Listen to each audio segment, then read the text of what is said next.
How to enroll in Wells Fargo Online Banking. Hey guys, welcome back. If you guys are wanting to do so, you may follow up the steps. So what you may do is you can either head over the web version or the application. For now, let's head over to the website and you can directly type in Wells Fargo Online Banking and you can look out for the official web official link of Wells Fargo. After that, head over to mobile and online banking and tap on it. Once you tap on it, you will be taken to this sign in page. You can look out for Wells Fargo online banking details here or different options available.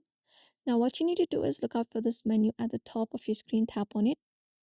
And when you tap on it, you can look out for this section, or you can first of all head over the sign in option and tap on it.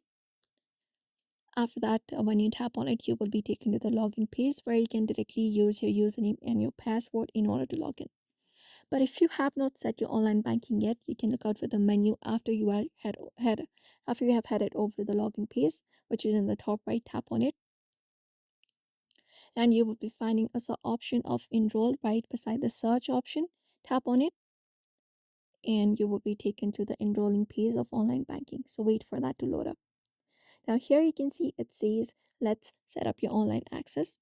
So I just need to go ahead and provide in the details now. Here you can type in your SSN or ITIN, which is your social security number or individual taxpayer identification number. After that is entered, you can just go ahead and provide your date of birth and tap on this continue process. After that is done, you just need to go ahead and complete the process of registration. Like whatever they will be asking you, you just need to provide them with the details and verify yourself for online banking. And once that is done, you can head back to the login page and basically use your credentials in order to log in, and you will be logged in into the online banking of Wells Fargo. So that's it for today's video. You may follow up this method and see if this video was helpful to you. Don't forget to give it a like and subscribe for more tips and tutorials.